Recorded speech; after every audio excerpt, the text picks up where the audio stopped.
여러분 안녕하십니까? 오늘부터 진행을 맡게 된 기자 성장경입니다. 오늘 첫 소식 전해드리겠습니다. 러시아의 침공 닷새째 우크라이나의 수도 키예프를 지켜내려는 우크라이나 군의 저항이 또 하룻밤을 넘겼습니다. 다른 도시 주변에서도 치열한 교전이 펼쳐졌고 러시아 지상군이 키예프를 향해 대거 이동하는 모습도 포착됐습니다. 이정은 기자가 보도합니다. 크림반도와 접한 우크라이나 남부 도시 헤르손. 러시아군의 포격이 끊임없이 이어졌습니다. 러시아 우방국 벨라루스 국경 지역에서도 미사일이 날아오릅니다. 우크라이나 국경 도시 체르니히우의 주거용 건물도 폭격당했고 남부 해안 도시 마리우폴은 러시아군의 총알바지가 됐습니다. Покажите этому путинскому хуйлу вот эти глаза вот этого ребенка и плачущих врачей. Пидор гнойный, чтоб он сдох, сучара. 전쟁 닷새째, 우크라이나 국경 도시들 피해가 커지는 가운데 러시아군은 대규모 지상군을 투입해 수도 키예프 공략에 집중하고 있습니다. 러시아는 키예프 인근 도시 두 곳을 점령했다며 곧 수도 함락이 임박했다고 경고했습니다. Все находящиеся в городе мирные жители могут беспрепятственно покинуть столицу Украины по трассе Киев-Васильков. Данное направление открыто и безопасно.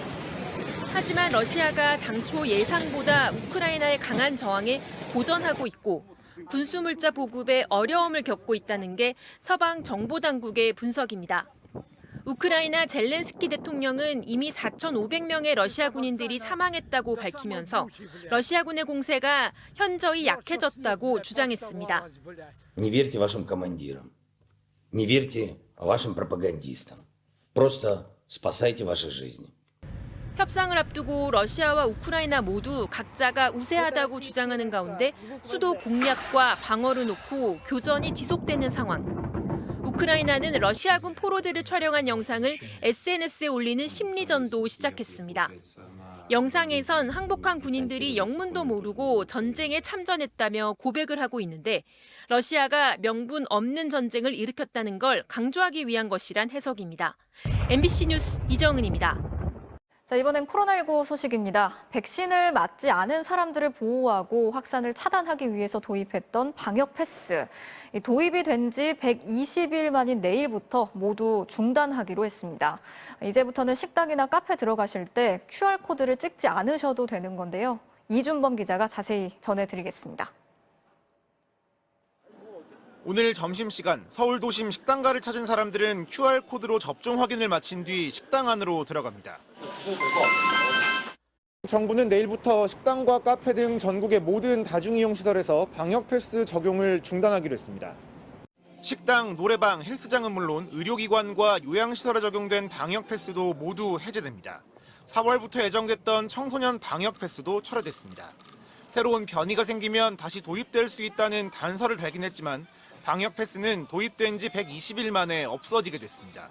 출입 명부 제도는 물론 방역 패스까지 중단되면서 QR코드 인증은 모두 사라집니다. 정부는 오미크론 확산으로 보건소의 음성 확인서 발급 업무가 폭증한 데다 확산 억제가 아닌 고위험군의 피해 최소화로 방역의 목표가 바뀐 상황에서 방역 패스의 실효성이 줄어들었기 때문이라고 설명했습니다. 예방접종률이 향상돼서 방역 패스의 필요성에 대한 논란과 갈등이 커지고 또 사회적 연대가 약화되고 있는 문제도 고려했습니다. 여기에 더해 내일부터 확진자의 미접종 동거인은 격리를 안 해도 됩니다. 잇따른 방역 조치 완화에 대해 정부는 불안해할 필요가 없다고 강조했습니다. 오미크론의 특성에 맞추어서 저희가 방역 체계 전체를 재편시키고 있는 과정의 하나로 이해해 주시기를 좀 부탁드리겠습니다. 자영업자들은 이참에 영업시간 제한 같은 거리 두기도 풀어달라고 요구하고 있습니다. 다행이라고 생각을 하고요. 영업 제한은 과연 실효성이 있는 것인가? 방역 패스 해제와 같이 풀렸어야 되는가 아닌가라는 의견인 거죠. 반면 전문가들은 오미크론 이후 일상 회복을 염두에 두고 정부가 방역 완화를 하고 있지만 시기가 조금 이르다고 우려합니다. 오미크론이 아직 정점도 안 찍었고 여러 가지 방역 지표가 악화되는 상황에서 분명히 영향은 있을 거고요. 악화시키는 영향이 있을 거고. 정부는 거리두기 해제나 완화에 대해선 오미크론 확산이 정점을 지난 이후에야 가능하다는 입장입니다. MBC 뉴스 이준범입니다. 자, 오늘 반가운 소식도 있었습니다. 드라마 오징어 게임의 두 주연 배우죠. 이정재, 정호연 씨가 미국 배우 조합상 시상식에서 각각 남녀 주연상을 받았습니다. 사실 배우 조합상은 국내에서는 아직 낯설지만 현지에선 골든글로브보다 더 높은 평가를 받는 상이라고 하는데요. 이제 방송계 아카데미상이라고 불리는 에미상 수상에도 기대가 모아지고 있습니다. 전동혁 기자가 취재했습니다. 미국 로스앤젤레스에서 열린 미국 배우 조합상 시상식. 드라마 부분 남자 주연상으로 오징어 게임의 주인공 이정재의 이름이 울려 퍼집니다. And the actor goes to Lee Chang-jae. 이정재는 입을 다물지 못하다 주변 배우의 축하를 받고 나서야 무대에 오릅니다. 세상에. Oh my. 네, 너무 감사합니다. 오징어 게임을 사랑해 주신 세계 관객 여러분들 너무 감사드립니다. 이정재의 수상을 커다란 팔하트로 축하하는 오징어 게임의 또 다른 주인공 정호연. 다음 차례는 그녀였습니다. And the actor goes to 정호연! 정호연 또한 깜짝 놀라 시상대에서도 흥분을 감추지 못했습니다. Make me dream and open the door for me. And I love you, my Squid Game crew. 이날 오징어 게임은 미국 배우 조합상 드라마 부문 남녀 주연상과 스턴트 앙상블상 등 3관왕에 올랐습니다. 지난 2020년 영화 기생충이 작품상 격인 최고 앙상블상을, 지난해 영화 미나리의 배우 윤여정이 여우 조연상을 받은 데 이은 3년 연속 쾌거이며 한국 배우가 드라마 연기로 주연상을 받은 건 처음입니다. 국내에선 아직 낯선 배우 조합상이지만 미국 현지에선 최근 명예가 실추된 골든 글로브를 이미 넘어섰다는 평가입니다. 골든글로브나 다른 시상식들이 여전히 좀 구태의연한 것에 비해서 좀 양심적인 많은 배우들의 선택에 의해서 수상 결과가 나왔다라고 좀 평가가 되고 있습니다. 이번 수상으로 오징어 게임이 드라마 부문의 아카데미로 불리는 오는 9월 미국 에미상에서도 수상 돌풍을 이어갈 수 있을지 기대가 높아지고 있습니다. MBC 뉴스 전동혁입니다. 자, 대선 후보들 오늘도 바쁘게 유세전을 이어갔습니다. 먼저 민주당 이재명 후보, 대구, 경북 6개 도시를 돌면서 보수 표심을 공략했는데요. 박정희 전 대통령과 자신의 공통점으로 추진력과 실행력을 꼽으면서 윤석열 후보는 자질이 부족하다고 비판했습니다. 정의당 심상정 후보는 강원을 찾아서 주 4일제를 실현해서 관광객 2억 명 시대를 열겠다고 선언했습니다. 최경재 기자가 전해드리겠습니다. 이재명 후보가 파란 전기 자전거를 탄 채 유세장으로 들어오며 시민들과 인사를 나눕니다. 소탈한 모습을 강조한 이 후보는 옛 신라 수도 경주에서 만장일치제인 화백제도를 언급하며 개헌을 통한 통합과 일꾼론을 내세웠습니다.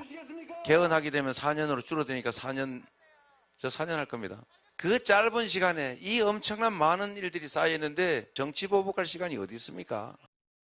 특히 국정을 모르는 건 자랑이 아니고 빌릴 머리라도 있어야 한다며 윤 후보의 자질 부족을 꼬집었습니다. 이 후보는 최초의 대구 경북 출신 민주당 대통령을 만들어달라며 TK 민심 공략에 주력했습니다. 포항에선 박태준 전 포스코 회장의 미래산업 안목을 평가하고 구미에선 박정희 전 대통령의 추진력과 실행력이 자신과 비슷하다며 인물론을 부각시켰습니다. 박정희 대통령 하면 떠오르는 게 하나 있죠. 강력한 추진력, 한다면 한다. 맞습니까? 근데 좀 닮은 사람은 있어 보이지 않아요? 이재명은 대구에선 영호남과 제주를 묶어 초광역 경제권을 만들겠다는 남부수도권 실현위원회 발대식을 열었습니다. 또 우크라이나 대통령 책임론 발언 논란을 의식한 듯 러시아의 침략 행위를 비판하며 철군을 촉구하고 제재 동참을 강조했습니다. 강원도를 찾은 정의당 심상정 후보는 핵심 공약인 주 4일제를 실현해 연간 관광객 2억 시대를 열겠다고 밝혔습니다. 주 4일제를 실시하면 전국의 모든 시민들이 이 강릉에 와서 강릉의 맛과 멋을 누리고 숙박하면서 즐기고 갈 수 있는. 정의당은 한편 윤석열 후보 측이 여영국 대표에게 국민의힘 선대본부 직능총괄본부 자문위원으로 임명한다는 메시지와 임명장을 보냈다며 사리분별 똑바로 하라고 경고했습니다. MBC 뉴스 최경재입니다.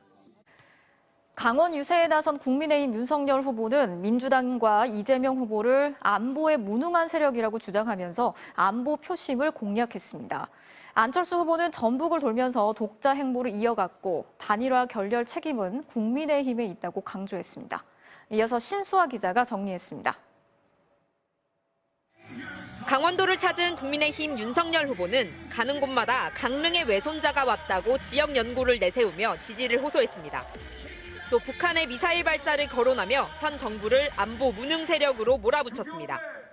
좌파 혁명 이념에 빠져 제대로 비판도 못한다고 목소리를 높였습니다. 핵탑재 미사일 한 발이면 대한민국이 쑥대밭이 되는데 이걸 도발이라고도 못하고 소 닭 쳐다보듯이 보는 이게 정부 맞습니까, 여러분? 윤 후보는 소상공인 자영업자들에게 지급되고 있는 손실보상금의 영향을 의식한 듯 돈 300만 원에 현혹되지 마라, 민주당에 속으면 안 된다고 강조했습니다. 또 3월 9일 본투표만으론 이길 수 없다며 사전투표를 적극 독려했습니다. 코로나 확진자가 수십만이 나온다고 발표해서 여러분들 당일날 투표 못하게 막을 수 있습니다, 여러분. 사전투표 반드시 해주셔야 됩니다. 윤석열 후보는 강원도를 경제특별자치도로 만들겠다는 지역 발전 공약도 제시했습니다. 강원 영서는 유럽의 스위스로, 영동은 해양관광의 중심지로 만들겠다고 밝혔고 설악산 케이블카 설치도 공약했습니다. 부인과 함께 전북 지역 유세를 펼친 국민의당 안철수 후보는 저희 둘 다 마라톤 풀코스를 3번 완주했다며 대선 완주 의사를 밝혔습니다. 내가 싫어하는 사람 떨어뜨리는 게 민주주의가 아닙니다. 민주주의는 자격이 있는 사람, 나라를 발전시킬 수 있는 사람, 그런 사람을 선택해서 단일화 무산에 대한 책임론에 대해선 권한과 책임의 크기는 비례한다며 제1야당이라면 자력으로도 정권 교체할 수 있는 역량은 있어야 하는 것 아니냐고 꼬집었습니다. MBC 뉴스 신수아입니다.